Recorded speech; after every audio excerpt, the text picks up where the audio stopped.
Welcome to the Leadmore podcast. I'm your host, John T. Meyer. I believe the world needs more leaders, and that's why I created this show.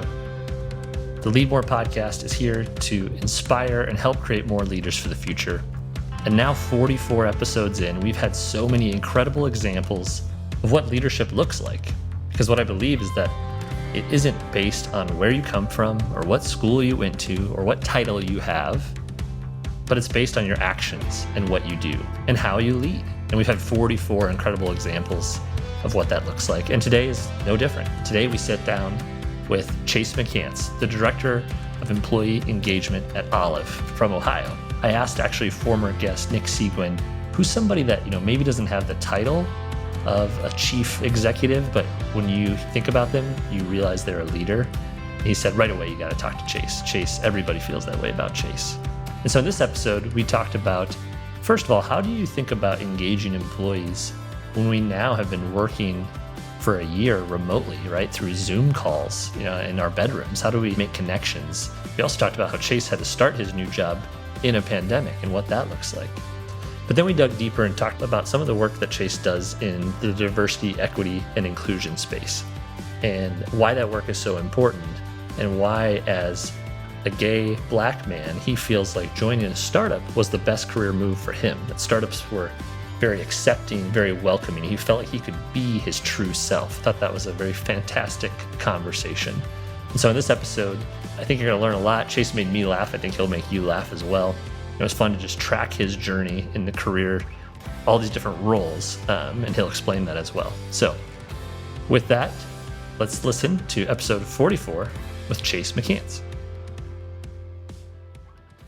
Well, welcome everyone to another episode of the Leadmore podcast. Super excited today. I'm here with Chase McCants, the Director of Employee Engagement, and one other thing that I'm now blanking at Olive. What was the other thing?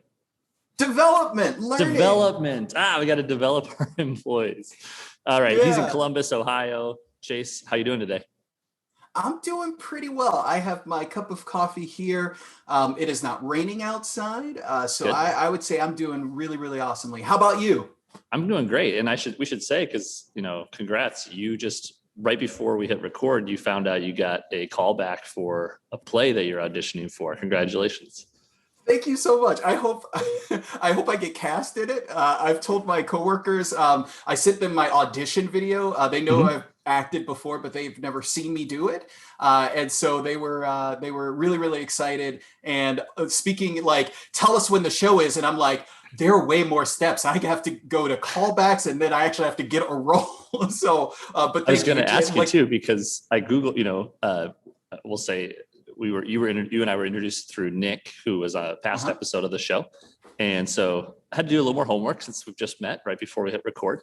And of course I Googled you, and I wanted to just ask, do you have an IMDb page? Is that you, or is that someone else named Chase McCants? That is probably me. Okay. I'm part of a podcast, and the gentleman that runs it created a page for me. And so I also Googled myself once, and I was like, who is this person? And I found out it was me. So I have an IMDb page. Well, there you go. It's good SEO. Yes. Yeah. Pretty awesome. So and acting, of course, is a hobby and a passion. Tell us what you do. Well, tell us what Olive does and what you do there. Yeah, so Olive is an AI company. And so think of it as that cross-section between healthcare and technology, which we're seeing a lot more often nowadays. And so the idea of Olive initially was just like, there's a lot of tedious stuff going on in healthcare that people have to do manually. And it's not, rocket science or anything like that, but these are processes that have to be done. And what we hear over and over again is this thing of saying, I didn't go to medical school or I didn't go to nursing school to fill out paperwork, right? And so like a lot of technology companies, we said, well, let's have technology solve those problems. That way you're actually using your skills and interacting with your patients instead. And so Olive takes AI to work on back office tasks, things that are tedious, repetitive. Yep, you got it. Okay. And that frees up those healthcare workers to actually interact with their patients. Cool. And your role, I don't know how large the company is, but obviously focusing on the team, employee, developing the employees, keeping them engaged? How big is the team? Yeah. So we have, our organization is 600 people strong, which is incredible growth because about a year ago, we were at only about 150 employees.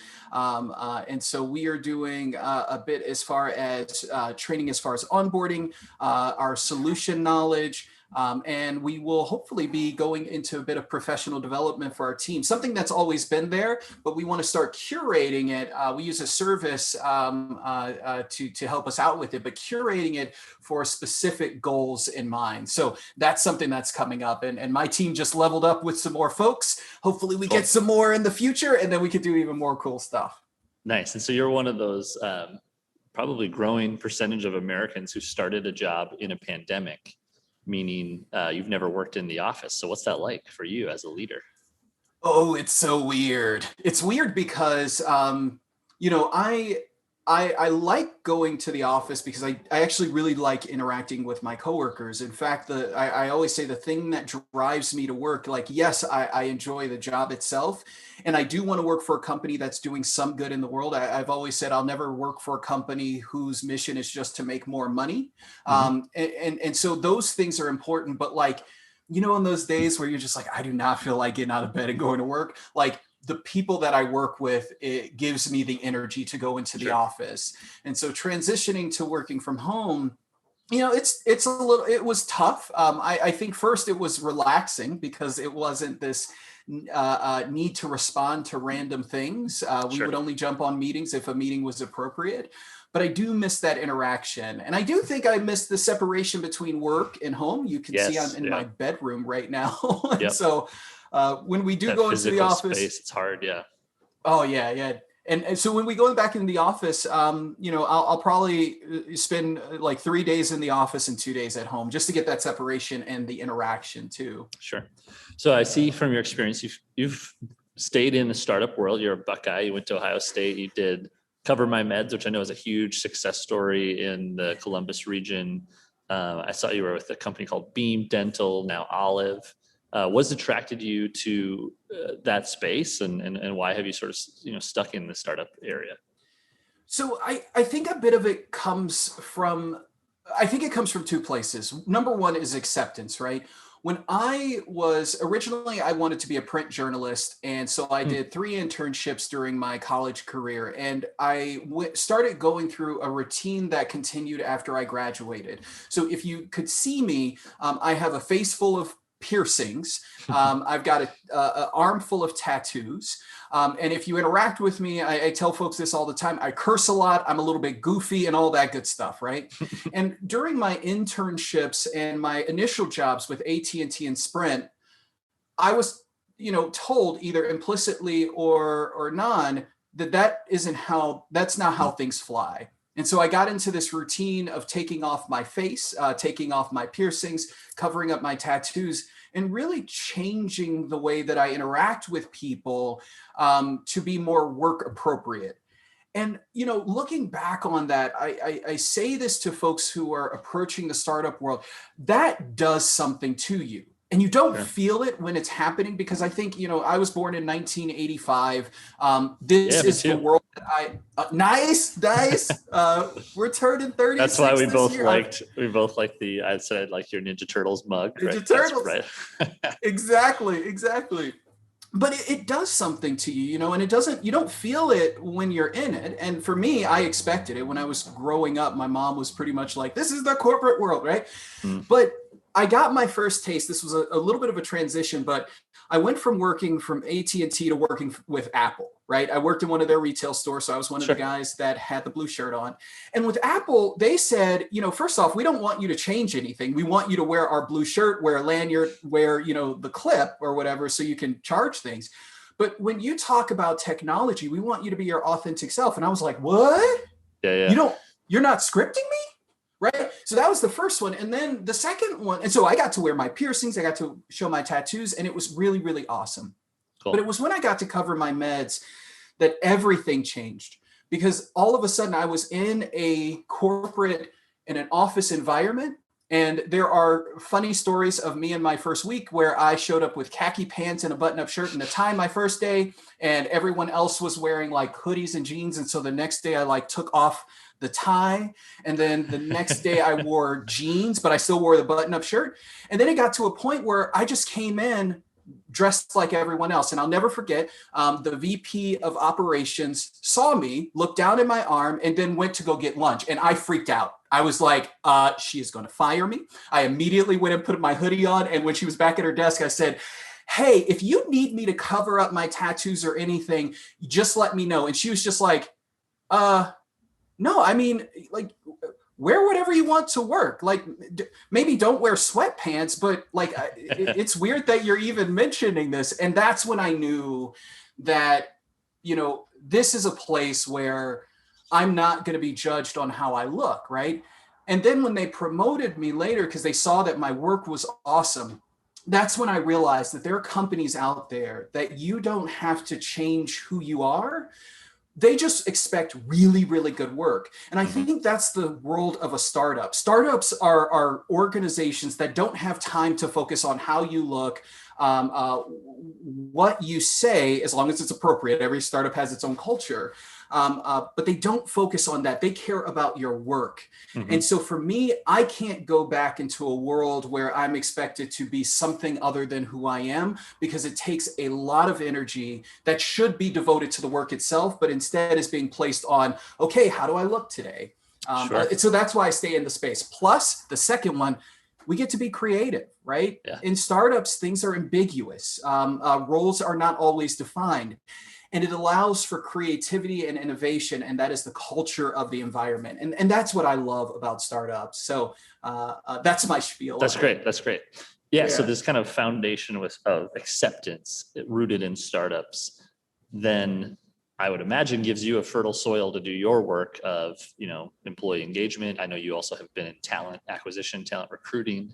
So what's your philosophy on that? Because on the flip side of startups, it can be really competitive to attract talent, right? We're like, hey, we'll change your oil and we'll have a chef and you get a massage, and like, you know, all the culture wars in terms of attracting talent. And maybe South Dakota, Ohio, probably different than Silicon Valley. But at the same time, I'm just curious your philosophy there. So how do you approach, you know, employee engagement, I guess? I'll let you talk about that.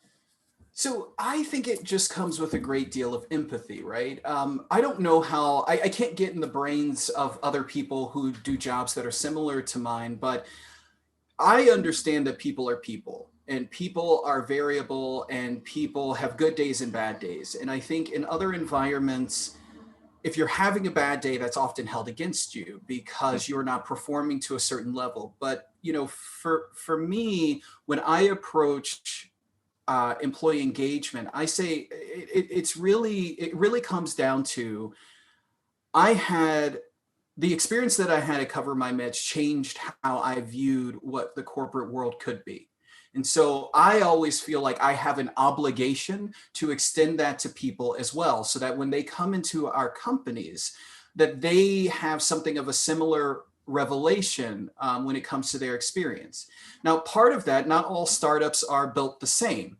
Some will project a great culture, and when you get there, it actually sucks.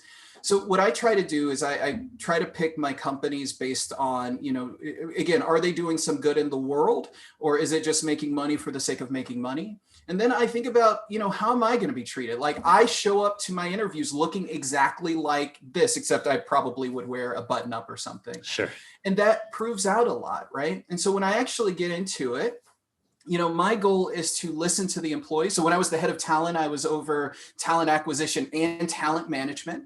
And I said, I am not a tool of the company.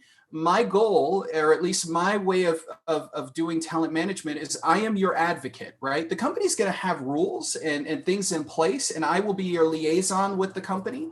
But my goal is to be your advocate, because if we as an organization are doing something wrong that negatively affects you, then I want to see what's going on with that. And I want to see if we can change it, especially if it's affecting more than just you, right?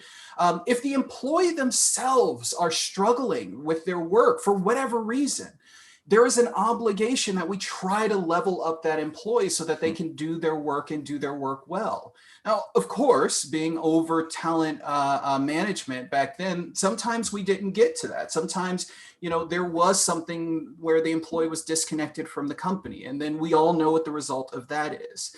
But our goal, and for me, what I wanted to do was give every single I wanted to look at the problem from a bunch of different situations and say, how can we continue this relationship with this employee and give them the support that they need? Now, here at Olive, I don't have those same responsibilities. Olive is a much larger organization. Yeah. There is someone who's in charge of the whole people apparatus. So mine is over, learning and development as well as engagement. And my thoughts on that is pretty simple. How do I make sure that you show up to work for more than just a paycheck, right? Because Sure. if you're just showing up for money, there is no space for innovation. Innovation takes more work, takes a lot of energy, right? To think Sure. about things a certain way. So what I need to do is there's a part of it that's the interview process, right? To vet the right people. But then part of that is how do we make it so that employees feel like they can bring more of themselves to work? How do we open up pathways so that they can run instead of jumping over obstacles all the time?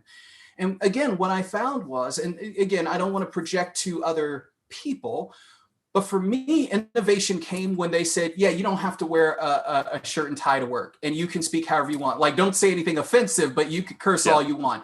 Well, sweet. Now I've got all this extra energy. Let's figure out better ways to do stuff. I want to do that for other employees. It might be based on the way that they dress, but it might be based on other things too.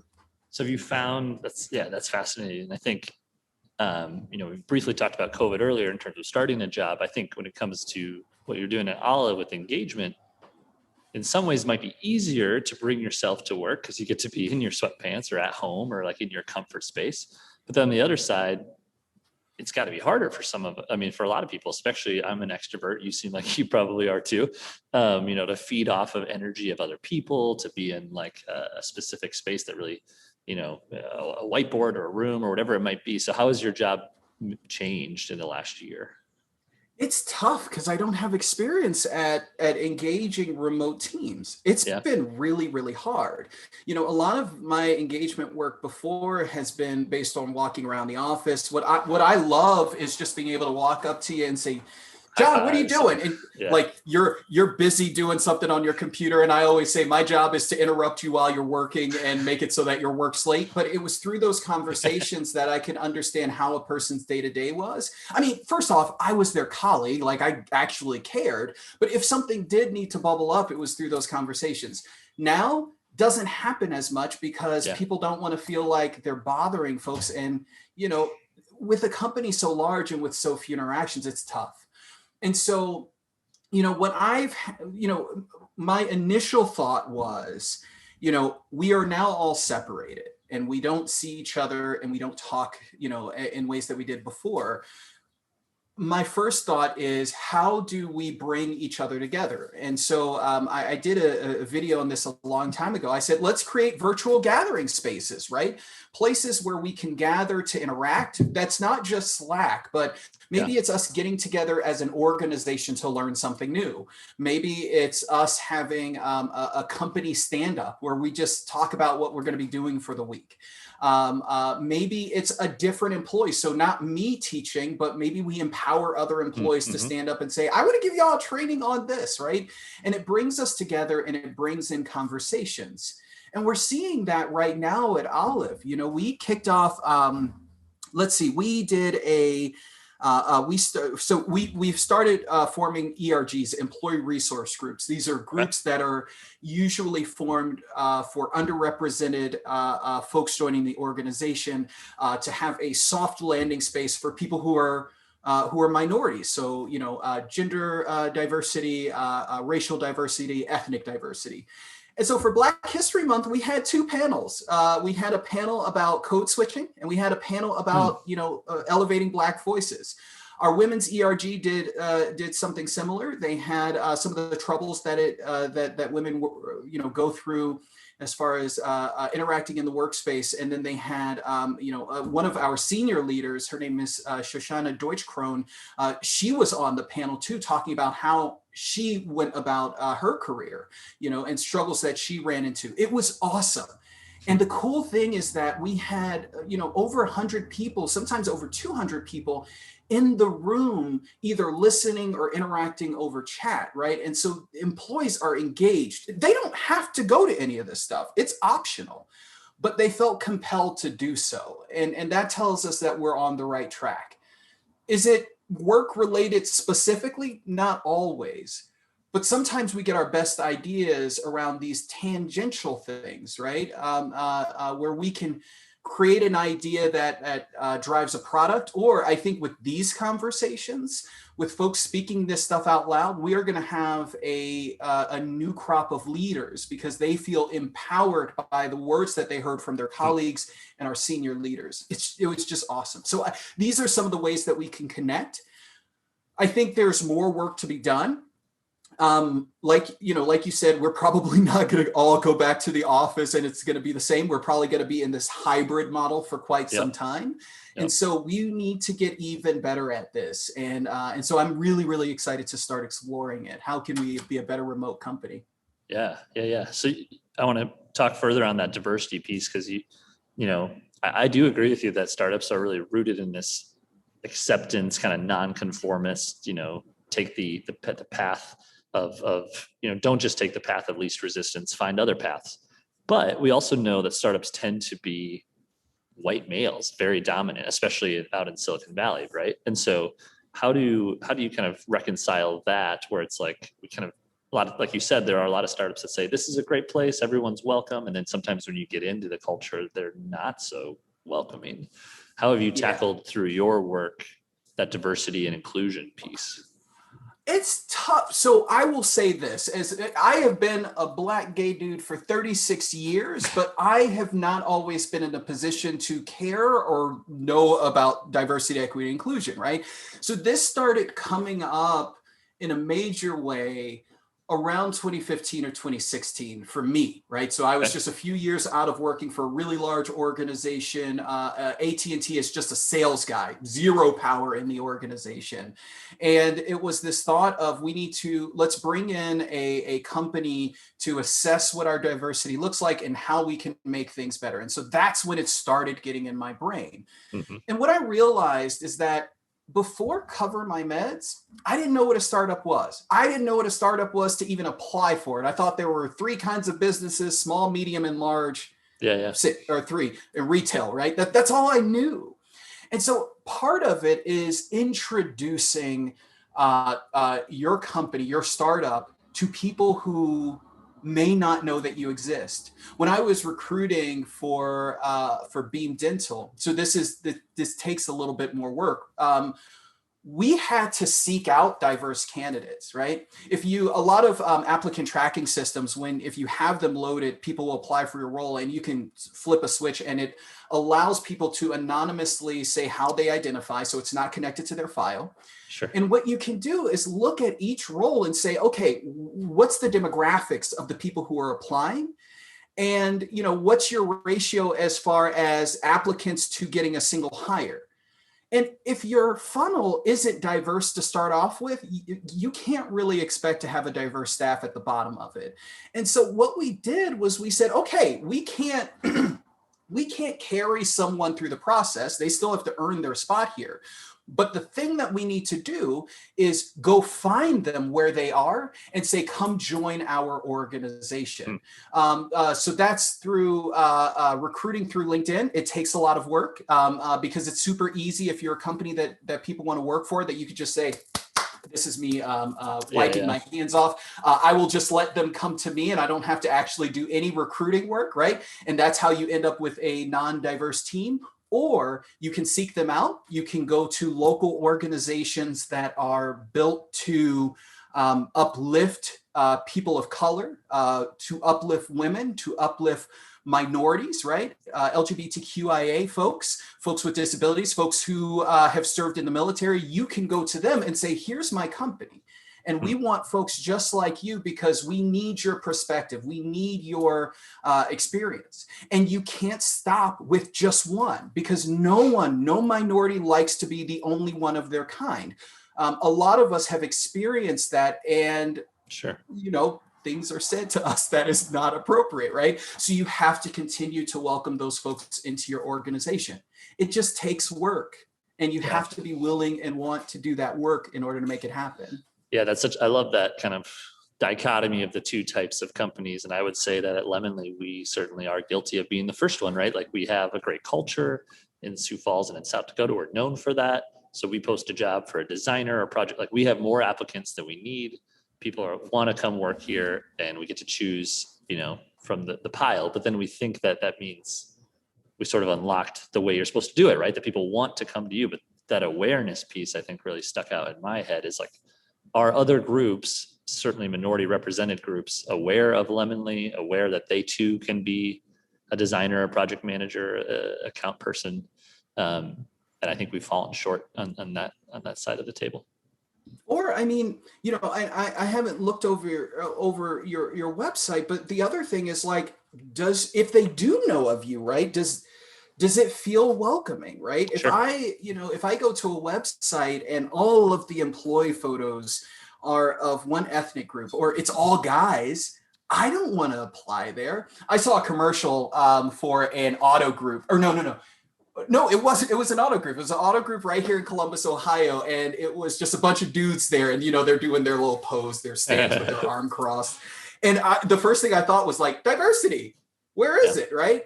And so if I was a person, I know of that auto group, but if I was someone looking for a job, that's not the one that I would want to go to, right? Because they don't even project themselves as, having a diverse culture or wanting one, right? Mm-hmm. And so I think there are steps that companies can take, even if they're not diverse. Like, I don't know what the racial or ethnic demographic is where you are, but it's a struggle sometimes because you can't change where you're located. Yeah, and I think we've used that as an excuse. I mean, it certainly is predominantly white in South Dakota, right?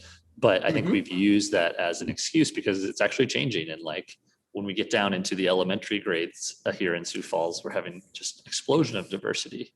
And so I think, it can be kind of a crutch that we're like, well, they're hard to find, or we can't, it's not enough. Like, you got to, like you said, it takes work. Yeah. But I will say this. I say this to anybody who's kind of in a similar position. Sometimes it takes knowing certain aspects of this, right? There are moments that we all have where we discover something, or we acknowledge a problem, but we discover a solution that we didn't know or didn't think about. And I never want people to sit in the guilt of not knowing, right? Or saying, oh, I should have known that. No, we all have these moments. A good example for me is when I was the head of talent at Beam. I'm a dude, and I've been a dude forever, right? I remember I was in a meeting, and we had a coworker who said that they were nervous about telling us that they were pregnant because they thought that they wouldn't get hired. And I'm just like, whoa, first off, that's illegal. We couldn't, discriminate, but, like, why would you ever feel like that? And that's when I found out that this is the problem that women have faced for decades, right? And I think I could expect that in the 90s and the 80s and going back, but I didn't think that was a problem today. So instead of feeling bad about that and saying, well, I should have known about that, I was like, nope, now my mission is to make sure that any organization that I work at, that we do not have similar feelings, that we support women when they are going to be parents, and there's not a fear about it, that we make it so that fear doesn't have to exist. Yeah. And so that's the kind of encouragement that I hope organizations have. When you stumble across something, we don't have time to feel guilty about it, but we do have time to make the change going forward. That's great, Chase. Let's finish with that last topic of development and this show of developing leaders, that the world needs more leaders. So in your role now, how do you, spot emerging leaders? How do folks say, how are folks within an organization able to say, they raise their hand and say, I want to lead, and you say, great. But maybe there's some things we need to work on, or some things to coach you up on, or some training. How do you think about leadership within an organization? So I think about that initial part in two paths. You have people who are either extroverts or empowered, and they will always raise their hand and say, "I want to be a manager. I want to be a leader." Right. But we also have, and this goes back to diversity, equity, and inclusion. You have a group of folks who would love to be a leaders, but they don't raise their hand as quickly, even Yep. though they would be great leaders, right? We see this similarly when it comes to job applications. White men will apply for a job if they don't, even if they don't meet criteria. But for minorities, it's like we got to meet everything on there, Yeah. right? Yeah. And so you see that in the workplace as well. I think it's going to take, what is it? Additional work. So what we have to do as leaders ourselves is pay close attention to our employees. And we often have to be their advocates because we can see the intricacies of their work and we can see the potential of it, right? So what we should do is we should go on professional development plans, not performance improvement plans, but professional development plans. If we see that someone has a great talent, great skill, and could be a future leader. What we want to do at Olive is create something of a leadership course. So I started with Olive about 7 months ago. So we have not done this yet, but we are going to start identifying people who are potential leaders for us, either in performance reviews or other spaces. And we're going to start creating a training, a knowledge series that gives them both internal knowledge of this is how leadership in Olive works, but also some of those soft skills that they're going to need in these roles. Some of it is going to be delivered by us and our learning team, but some of it will be supplemented by training videos, and then we can have a discussion about it. These are all my hopes. We're in the planning phases for this now. But what I hope is that we can start nominating employees who are just super driven and we don't want to leave. We want them to be our future leaders in the organization and support them with skills. But the only way that my team will learn about that is through our HRBPs who are super on board with this. This is really exciting. And then those managers uplifting those employees and saying, I know that they don't raise their hand a lot, but I see potential here. We need to activate that. And the development team will absolutely respond.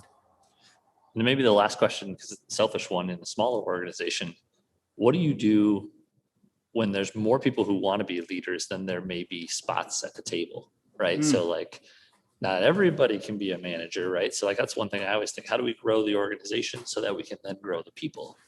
Any thoughts on that? So this was so when I started at Cover My Meds, it was a company of about 15 people. So it wasn't very big at all. And you're right, there were not a lot of spaces in leadership. I love that company so much that I was willing to wait. And I think honest conversation about that, honest conversation of, listen, we're only 17 people large. We can't have 17 managers, but we need to invest in you and the work that you need to do so that when our organization grows, we don't even decide to look outside the company because we've got the talent here. Now, that means that the employee has to be willing to wait and have patience. Yeah. But the thing that I tell people who are interested in startups, I do the pluses and minuses of joining a startup at one time versus another. But early stage startups, it's a lot of risk, right? Because you got to get funding, you got to get your first customer. But if things are looking good, even if you're in customer service, there is an opportunity for you when the company grows. At Cover My Meds, I was hired as customer service. I was first in on phones, and then I was so good on the phone that I got first in on chat, so I didn't have to talk on the phone. And then I became an account manager because I did that job well. And when I told them that I was interested in training and I got an opportunity to train, they said, great, you're our operations trainer now. Holy shit, right? That's great. I just leveled up and the company was getting bigger. So there was a spot for that. And then when the company was growing even more, they were like, okay, we need you to just train everybody. You're the company trainer. And I just leveled up, right? Yeah. And so I had the patience. My leaders invested in me, not directly, not like we're talking about here, but allowed me to understand how their work worked, observe their leadership, allowed me to be who I was. And then when the time came, as our company started growing, then opportunities started opening up, and they didn't look outside the company. They allowed me to go into those roles. And the same will probably happen for you and your team. I love that. And you must have saw, I mean, Cover My Meds, I think big acquisition, like you probably saw it go to hundreds, right? How many employees is it now? Oh man, let's see. So when I left, there were 1,000 employees there. Yeah. So it was about 2 years after acquisition. I think they're approaching like 1,500 to 2,000 employees. Sure. They're about to open up their like massive headquarters, and I pass it every time I'm like driving my dog to day camp, and I'm just like, I remember that company. You remember That's 15? us. That's crazy. Yeah, That's great. That's great. Well, let's just do a little quick rapid fire about you here to finish up the show. I don't know if you're a reader or not. Is there a book that you often recommend to people? Or if someone says, hey, Chase, what should I read? You give them a certain book. Okay, so I read a lot of fiction. Okay. So I'm a big fan of American Gods by Neil Gaiman. One of my favorite books. More recently, I've read, his name is Colston Whitehouse, if I'm not mistaken. But he wrote a book called Underground Railroad that I absolutely loved. It's like a Gulliver's Travel. It's like purely fiction. And it's like Gulliver's Travels, but it is amazing. But the one that I'm really looking forward to, I'm looking it up right now. Whitehead, I'm sorry, Colson Whitehead is his name. But he wrote his most recent book is called The Nickel Boys. I've not read that, so I can't say that I would recommend it just yet, but I love his work. I love his writing. And then, again, another fictional artist or author. Oh my God, I'm forgetting her name. Let me look this up. We'll have to edit this part. No, you're fine. I was thinking of Neil Gaiman, the Graveyard Book. I read that one of his. I know that one's highly recommended. I've heard other good things about American Gods as well. So, yeah, I love fiction. Recommendations are good. I read a lot of nonfiction, like business books and things like that. That kind of the trendy thing you're supposed to read as a leader, but it's good to mix it up and get some fiction in there. Well, it's so it's funny. There is, in a lot of the fiction that I read, there is something to learn about it, because we are exploring human characters, and in a very fake way, but a true way, because it's not so far off. We learn the repercussions of how that can make someone feel. And I know that that's weird to do it through fiction, but for me, understanding characters that I may never interact with in my life, I may never interact with a person quite like this, even though they probably exist in the world, it helps me broaden my empathy, right? Because I have to get to know this character. Point. Yeah, that we started with, right? Exactly. So it's really, really awesome. I did find that author. Her name it's N.K. Jemisin. But she won Nebula Awards on her series. The Locus Award for Best Fantasy, Hugo Awards, which is pretty big. But she's got an awesome series that she wrote. Let me see what the name of the series is. I think it's The Broken World. Oh, the Broken Earth series.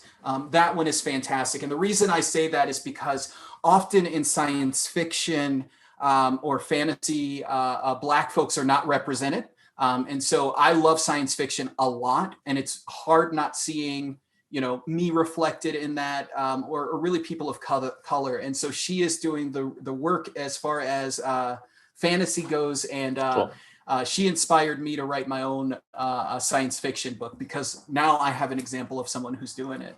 Nice. I love it. Yeah. All right. We've talked about pandemic. I like to ask folks, how have you unplugged during this pandemic? How do you de-stress when we're all just, working from our bedrooms all day long? So last year, I've been a cyclist for a few years, but with nothing to do and having gained a bunch of weight before pandemic started, I started really getting into it. And so last year, without literally anything else to do, I just started riding my bike a lot. And so that's what I often do. I am not I'm not an extrovert. I'm an introvert. So people think that extrovert or introverts are shy, and that's not always the case. It's about, are you energized interacting with folks, or does it, drain you of your energy, and not in a negative way. And so for me, at the end of the day, with so many interactions, I often need time to decompress. And with cycling, my friends hate this because they always want to cycle with me. But I love popping in some headphones and going for a 30 or 40 mile ride, and just listening to music and enjoying the world. And the interaction that I have is waving at other cyclists. It's really quick. Hopefully I made their day. I appreciate when they respond back. It gives me a little bit of energy and I keep going. So cycling is a big one. I've been playing a lot of D&D lately, and then of course video games and reading. Cool. Love it. I'm guessing you've done a lot of interviews in your days, especially doing talent acquisition and hiring. So a question we ask at Lemonly, it's meant to not be a stumper, but at least make people brag about themselves, is what's your superpower? What's the one thing you do best? Crap. That's not my answer. Cut that out. What do I do best? I honestly think I'm a great communicator in that I love learning. It is one of my favorite things. Like I could watch a documentary all day. I love the explainer videos on YouTube. I know YouTube is like, oh, it's YouTube, but like there is some great education on there. So I think what I do well, and I think this is the biggest reason why I think I'm really, really good with corporate training, is that you can give me something that is technically complex. And if you have me understand it, I'm really good at translating it to folks who are non-technical. I think that is one of my biggest superpowers. I like that one. That's good. That's huge. That's the type of work that we do at Lemonly, and we need more people to explain things. Yeah. Okay. We'll wrap with, who are the leaders that have inspired you or mentored you in your day that you want to give a shout out to? Okay, so we will assume that I've said my mom, because she is one of the most excellent folks in my life. In fact, I have a triad of women who have been parents to me: my mom, my Aunt Robin, and my cousin Michelle. They have all been strong women, strong Black women. Michelle has worked in technology, and so that gave me permission to want to do the same. My mom is just amazing. So let's just say that they are there. I have always been inspired by, oddly enough, and I know he's a jerk, but Steve Jobs. Steve Jobs did the similar thing of taking technology, which I've been a nerd since 1995 and 1996. And the world of technology used to be all for me. And through Apple has made technology for literally anyone out there. And I love that. Again, I know he's a jerk, or was a jerk.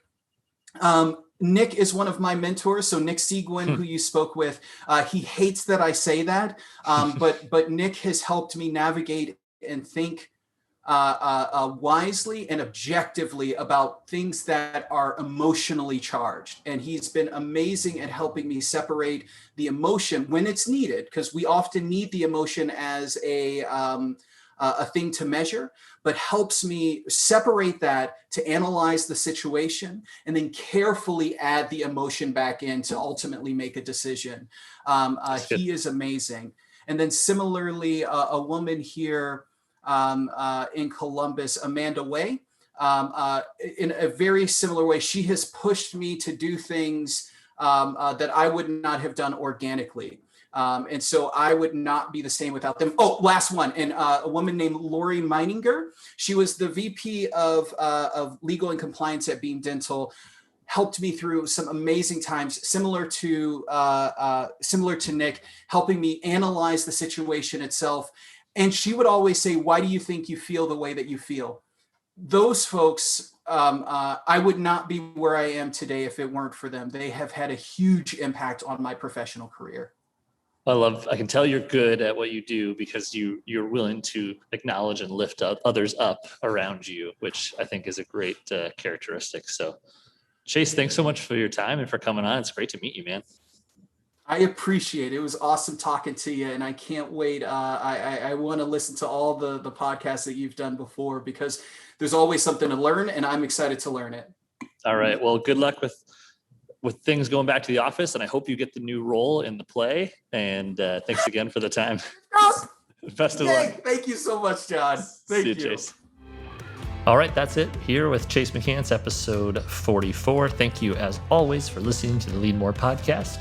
Remember, we drop episodes every Thursday at www.leadmorepodcast.com or wherever you subscribe to podcasts. We'd love if you give us a review, ideally 5 stars, leave a comment. I check those out. I love hearing them and reading them. So thank you, as always, for listening to the show. Take care and be well.